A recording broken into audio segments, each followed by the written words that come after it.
السلام عليكم. النهاردة هنعمل مع بعض كيكة الشوكولاتة ببشر الشوكولاتة البيضة والسمرة. أول حاجة في الخلاط هنضرب السوائل مع بعض، عبارة عن 3 بيضات،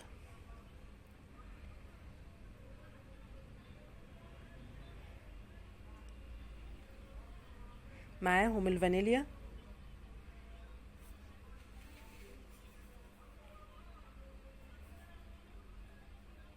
نص كوباية زيت، 3 بيضات، فانيليا، نص كوباية زيت، كوباية لبن، كوباية سكر،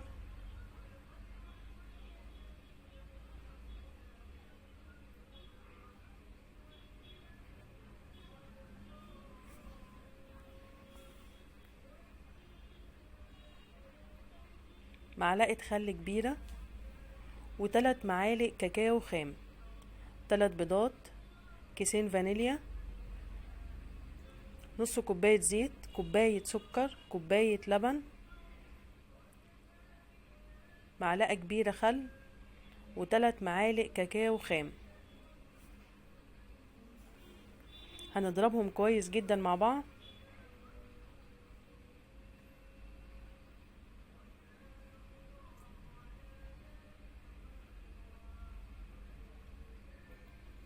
بعد ما نضربهم هنحطهم على النواشف.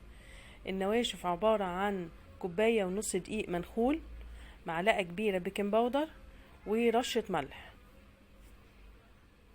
كوباية ونص دقيق منخول، رشة ملح، معلقة كبيرة بيكنج باودر.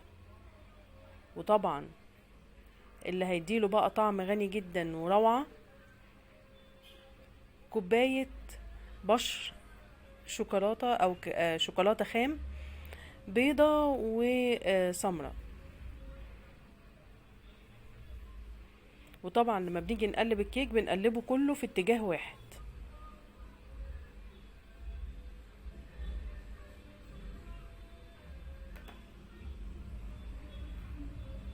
ادي كوباية الشوكولاتة الخام البيضة والسمرة.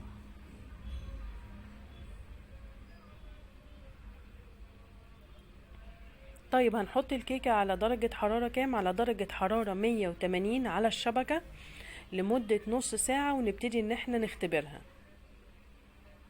واحلى سوى للكيك سواء الشوكولاتة او الفانيليا هي الصواني الالومنيوم.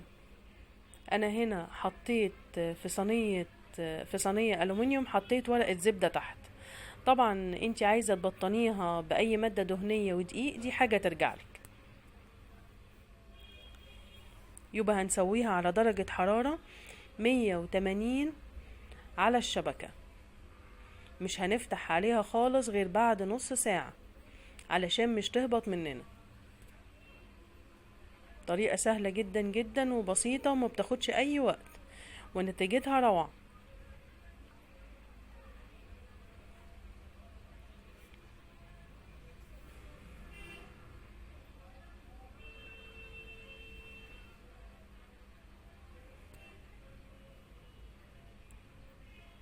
دي بعد ما طلعت من الفرن، تحفة، هشة جدا وطرية جدا جدا جدا.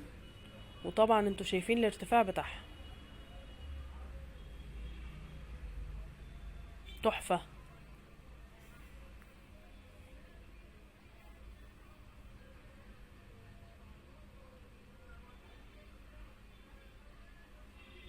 وطبعا الشوكولاتة النوعين دابوا فيها، ادوها طعم حكاية. ده الظهر بتاعها، شايفين تحفة ازاي. اتمنى بجد تجربوها واعرف رأيكم فيها، مش هتاخد اي وقت.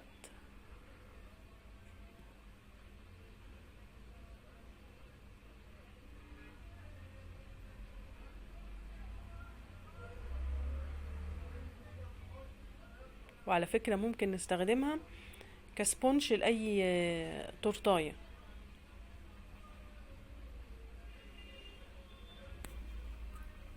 كيكة خفيفة جدا وغنية في نفس الوقت. بصراحة ما قدرتش استنى ان انا اقطعها لما تبرد شايفين البخار طالع منها ازاي؟ بجد تحفة.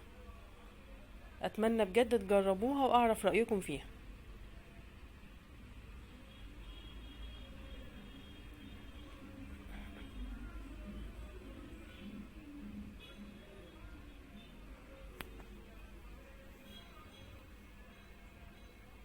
روعة بجد.